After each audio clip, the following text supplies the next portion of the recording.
Al debatir el tema de la agenda política relativo al segundo piso de la Cuarta Transformación, la narcosenadora Beatriz La Dinosauria Paredes, del narco PRI, apuntó cínica, demagoga y fuera del tema que la reforma a la ley del ISSSTE tiene que plantear una reforma profunda al sistema de pensiones y a la hacienda pública, lo que remite necesariamente a una reforma fiscal para aumentar el nivel de ingresos del Estado mexicano.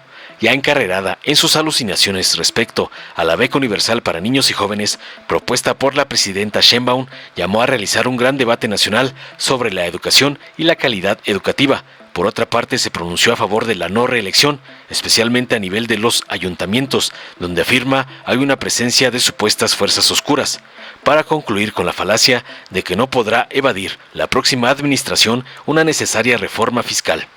Tras oír las falacias y sandeces de la dinosauria del señor X, la senadora Marta Lucía Mitchell de Morena, para responderle contundente, apuntó a 3 agravios que rompieron con la imparcialidad de la contienda electoral en Guanajuato e inclinaron la balanza en favor de Livia Muñoz, la narcocandidata del PRIAN, incluyendo el uso electoral de la llamada tarjeta rosa para comprar y coaccionar el voto, por lo que se busca anular dicha elección, tras el cochinero de la oposición en ese narcoestado. Por otra parte, se refirió al narcofiscal vitalicio de dicha entidad, quien modificó el reglamento para aumentar su pensión y contratar a su esposa y a cuanto pariente se le ocurra. Para concluir aseverando tajante que se impugnará esa narcoelección para hacer realidad la democracia en Guanajuato y sacar al PRIAN a patadas de una vez por todas. Veamos enseguida cómo Malú Mitchell le da una lección a la dinosauria Paredes por atacar las iniciativas de la presidenta Claudia y hacerse pato con el fraude en Guanajuato, como le manda su patrón, el narcoampón Claudio X González. Gracias, presidenta. En alguna de estas sesiones de la permanente hubo una muy interesante intervención que hizo referencia a la humildad. Yo quisiera retomar ese concepto. Tuve el privilegio de formar parte de la primera legislatura de la reforma política. En ese entonces el candidato presidencial había sido candidato único. Evidentemente pudimos haber hecho una sesión para solo hablar de la agenda legislativa del grupo mayoritario, que naturalmente era un grupo mayoritario porque solo había habido un candidato único. Después fui legisladora en otra legislatura donde el Partido Revolucionario Institucional había tenido una abrumadora mayoría. También pudimos haber hecho una reunión en la sesión para hablar solamente de esa agenda legislativa. Yo creo que es absolutamente legítimo que tengan ustedes el entusiasmo que tienen por el triunfo que obtuvieron. Lo que quiero es coincidir con quien mencionó humildad. Me parece que habría que trazar el diseño de si la estrategia de polarización seguirá siendo eficiente o si precisamente por la legitimidad que tuvo su triunfo les corresponde encabezar la estrategia de la reconciliación. Y si les corresponde encabezar la estrategia de la reconciliación, tal vez el Congreso pueda jugar un papel sustantivo. Y en ese sentido, la construcción de la agenda podría ser no un instrumento para solazarse en la victoria, sino un instrumento para convocar a la reflexión de por qué las propuestas que sostienen, además de tener el abrumador, aplastante, convencido, extraordinario respaldo popular, tienen elementos que reflejan las razones que les dan sentido. Yo quiero decir que la reforma a la ley del ISSSTE, vista desde otra perspectiva, tiene que plantear una reforma muy profunda al sistema general de pensiones.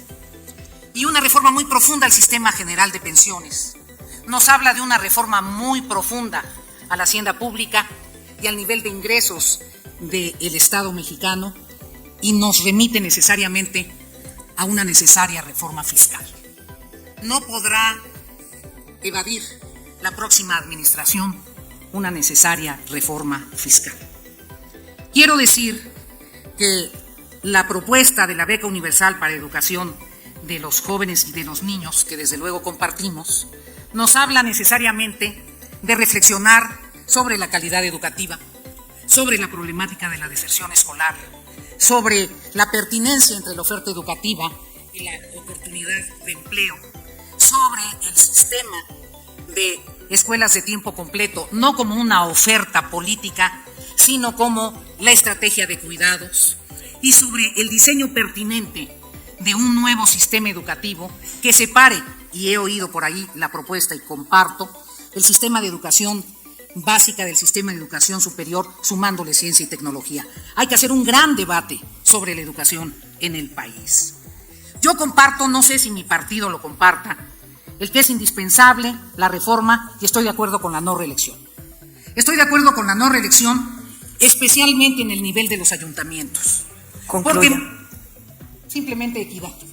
Porque en el caso de los ayuntamientos, particularmente en los ayuntamientos de las zonas donde hay presencia de fuerzas oscuras, la naturaleza de las elecciones cambió de manera tangencial y quienes dirimen el poder municipal ya no son los ciudadanos, son los poderes fácticos, y la reelección nos está haciendo daño en lugar de hacer bien. Además, soy profundamente antirreeleccionista por convicción. Y creo que además de esta circunstancia en donde ha habido argumentos de fondo en torno a la reforma al Poder Judicial, tenemos que hacer una enorme reflexión sobre el sistema de procuración de justicia. Hay que hablar de todo el proceso de atención de la justicia y poner bajo la lupa a las fiscalías. Justicia verdadera para todos. Muchas gracias. Buenas tardes a todas y a todos. Gracias, señora presidenta. Pues bueno, qué bueno que se tocó este tema de los sótanos, porque yo vengo a hablar de un sótano espantoso, horrible, como es el sótano de Guanajuato. Miren, hoy tomamos, y desde hace 8 días se tomó la decisión en Morena de impugnar la elección en Guanajuato y de solicitar la nulidad de la elección. Y tenemos varios motivos, son tres agravios entre tantos, que rompieron, por supuesto, con la imparcialidad de la contienda, e inclinaron ligeramente o muy descaradamente, hay que decirlo, la balanza en favor de la candidata que ahora es la virtual ganadora en Guanajuato, Olivia Denise García Muñoz. Y voy a mencionar el primer agravio. El primero es el uso de más de 4,000 millones de pesos de recursos públicos desde la SEDESHU, Secretaría de Desarrollo Social y Humano, en favor de la candidata. Esto fue precisamente con un proyecto de una tarjetita, o sea, lo de Monex, ahora lo pasaron a la tarjeta rosa. Aprendió bien el PAN del PRI, pero hacer puras chapuzas. Y lo más lamentable es que le llamaron mujeres grandeza. El uso electoral de este programa ha sido tan burdo que durante el inicio de la campaña se incrementaron los recursos de este programa, pasando de 1,500 millones a 4,020 millones, 4,020 millones de pesos para dispersar recursos a 300,000 mujeres. Y miren qué curioso, la diferencia de votos entre el PRIAN-RD y la coalición Seguimos Haciendo Historia es mínima. Tenemos 276,000 votos, es la diferencia para la gubernatura. ¿Por qué? Porque se entregaron masivamente, porque se personalizó el programa en favor de una candidata nada más, de la señora del PAN. Se distribuyeron tarjetas, debían de haber visto las fotos. Por eso no vimos al PAN caminando en Guanajuato. No tocaron puertas, no tocaron las puertas, no convencieron, compraron, coaccionaron. Así se dedicaron a hacer su trabajo, porque ya sabían que estaban perdiendo y tenían que comprar los votos. El segundo, pues por supuesto, es la coacción a los servidores y servidoras públicas, a quienes les pidieron una lista de cuánta gente habían llevado a votar a las y los servidores públicos. Y el tercero es el agravio por parte de la violencia que tenemos contra nuestros compañeros y compañeras. 4 asesinatos, como una candidata, la candidata en Celaya, y muchos otros candidatos que, la verdad, por respeto a ellas y a ellos, no les voy a mencionar. Por eso hemos tomado la decisión de impugnar la elección ante el Tribunal Estatal Electoral para decidir la nulidad y, por supuesto, que se revoque la constancia de mayoría expedida a la ciudadana Olivia Denise García Muñoz Ledo. ¿Por qué? porque no se debe utilizar el uso de los programas sociales con fines electorales. Y lo que han hecho en Guanajuato es exactamente no tener programas de desarrollo social, sino programas de desarrollo electoral. Para eso les sirve a Guanajuato. Y luego se quejan, ¿por qué pierden? Pues porque también son sótano, porque también hacen las cosas de verdad que da pena, como lo han hecho en todos estos gobiernos, en los gobiernos del PAN. Bueno, déjenme decirles una anécdota. Se encontró que 90 regidoras de las 300 que fueron beneficiadas en un primer momento, fueron candidatas. Qué curioso, ¿no? Que se les da dinero a las regidoras y a las ciudadanas, y luego se les hace candidatas a regidoras y reciben sus 12,000 pesos. ¡Qué vergüenza! Por eso no va a instalarse el PAN de nuevo en Guanajuato. Estamos absolutamente seguras y seguros que ustedes también estarán de acuerdo con nosotros, en que hay que impugnar, hay que llevar adelante y que el tribunal va a ir sustanciando todo esto para hacer realidad la democracia en Guanajuato. Bueno, pues nada más quiero terminar de decirles que a fin de que esto avance, pues por supuesto que iremos, no al Instituto Estatal Electoral, no al Tribunal Local, nada más, vamos al Tribunal Federal. Y por último, porque bueno, Guanajuato es la cerecita del pastel, y termino, señora presidenta. Por favor, senador. Uno, el FIDESEF en Guanajuato.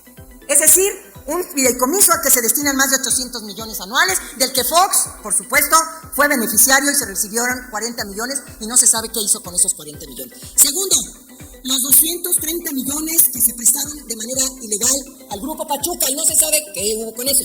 Otro, el fiscal, perdóneme, señora presidenta, déjeme terminar con esto. El fiscal Samarripa, que tiene 15 años en el cargo, ¿qué creen? Pues antes de irse, porque ya dijeron que ya se va, no modificó el reglamento de la fiscalía y ahora recibirá 150,000 pesos por 6 años. Él y su gente, ven cómo tienen sótanos ustedes en el PAN, por eso pierden, por eso no es legítima, no es equitativa su triunfo. Y bueno, pues finalmente, ahora termino, colocó a su familia, por favor, como subordinada al frente del órgano interno de control. Bueno, de verdad que Guanajuato cada vez está peor, pero ya se van, ya llegamos. Y aquí está el segundo piso de la Cuarta Transformación. Muchas gracias. Dale en me gusta, suscríbete, activa la campanita y compártelo para que más gente lo vea.